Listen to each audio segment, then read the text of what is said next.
a religião africana ela é tão antiga quanto, ou muito mais, né? Quanto as aborígenes e quanto as europeias primitivas, tudo vai para 40 mil anos antes de Cristo, né? O berço da civilização. Então você já tem o xamanismo lá, que é aquela cultura de caça, de sobrevivência. Você tem aqueles rituais que a gente falou na outra conversa, né? De que você tem um xamã e aí você tem pinturas de guerra. E aí você tem determinados rituais que davam coragem para as pessoas enfrentarem aqueles monstros, né? Porque tem que lembrar, na África tinha elefante, leão. Então era toda uma outra sorte de criaturas que as pessoas que moravam lá na África tinham que enfrentar. E você tinha todo um contexto de magia, né? De feitiçaria, de dar essa coragem e tal. Então você vai ter aí uma parte mais estruturada de magia, de acordo com livros e com historiadores e tal.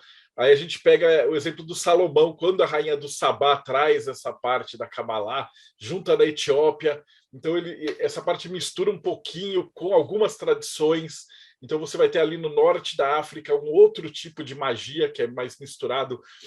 Depois os muçulmanos chegam ali na parada, então você vai ter outras tribos que se convertem. Depois a gente vai falar deles, são os mandinga. Todo mundo já ouviu falar a palavra mandinga, né? Aquele bonito assim, quem não pode com mandinga não carrega patuá. Eu vou dar um spoiler agora, né? Os mandingas eles eram muçulmanos e o patuá eles carregavam trechos do Alcorão junto com ervas num saquinho. Olha. Só que eles eram eruditos, eles sabiam ler, escrever e tal. Então eles eram, quando eles foram escravizados, muitos deles eram usados como meio administradores, intermediários entre os escravagistas e os escravizados. E eles, às vezes, facilitavam fuga de quem era também mandinga. Então, muitos escravos, às vezes, colocavam o pedaço do negócio para fingir que eram dessa tribo. Só que tinha um pedaço do Alcorão e você era obrigado a recitar o Alcorão. E aí, se o cara fosse interpelado pelos mandingas e não conseguisse recitar o Alcorão, ele estava ferrado. Então, daí veio esse ditado que fala assim: quem não pode com mandinga não carrega o patuá, né? Então, o patuá é ervas mágicas e uns trechos do Alcorão que servem como proteção. Olha isso. O patuá acabou mudando o significado ou até hoje não, tem o mesmo? Ainda hoje. O pessoal que pratica essa vertente ainda usa, ainda carrega.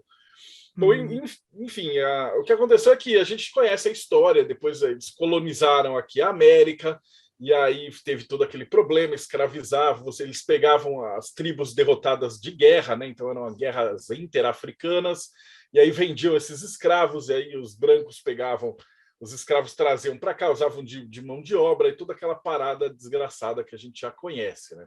Sim. O que aconteceu é que é o seguinte, a escravidão, do ponto de vista do hemisfério norte e sul, né, Estados Unidos e América, foi muito diferente. Então, nos Estados Unidos foi a parte do sul, e a gente tem isso tudo documentado em várias histórias também, cinema, né?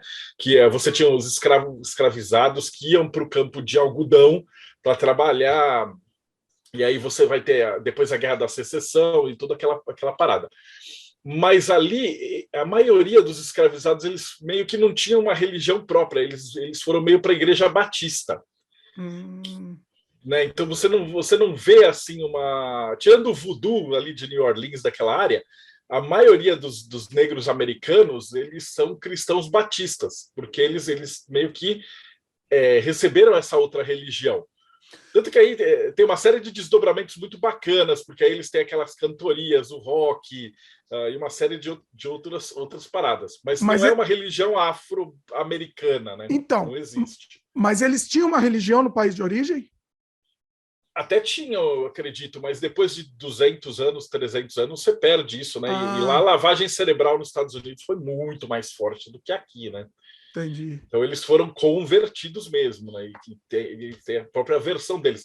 Que aí você tem aqueles cantorias, né? Você já viu diversos filmes onde você tem aqueles cantores negros, e aí tem a cantoria alegre que influenciou toda a história da música. Aí talvez seja até legal você convidar alguém especializado em música, que aí ele vai contar uma outra vertente, uma outra versão dessa história, né? Na América Central era mais complicado, porque a galera da Espanha e França e tal, os caras não tinham esse pensamento inglês. Então, eles traziam, pelo menos na parte da América Central, eles juntavam os negros em famílias. Então, você tinha os núcleos familiares e grupos de mesma origem. Então, ali você vai ter como origem as religiões, por exemplo, o Palo Mayombe, o voodoo haitiano, você tem também a santeria cubana. Então, cada uma dessas ilhas ele foi pegando, agregando, né, porque também misturava com os índios e com a galera indígena local, e aí ia misturando todos esses cultos. Né? Então, eram cultos que pegavam uma boa parte do que já tinha na África e misturava com o que você já tinha aqui na América. O problema do Brasil é que ele foi muito mais complicado, porque os portugueses eram muito mais filhas da puta. Então, é que eles pegavam e eles separavam todas as famílias. Então, você vai ter gente de tudo que era tribo misturado, então eles não falavam a mesma língua, eles não tinham parentes. Então, se você era casado, tinha filhos, eles separavam. Então, vendia sua mulher no Nordeste, você ia para o Sul. Então, ficou assim uma misturada. E eles ficaram muito descaracterizados. Tá? Então, por isso que aqui a gente tem muita coisa de sincretismo. Que eles começaram a olhar o que podia pelos jesuítas era cristão, Jesus, etc. E aí eles começaram a pegar qualidades e características do que eles tinham como orixá lá na África e adaptar para o que tinha aqui no Brasil.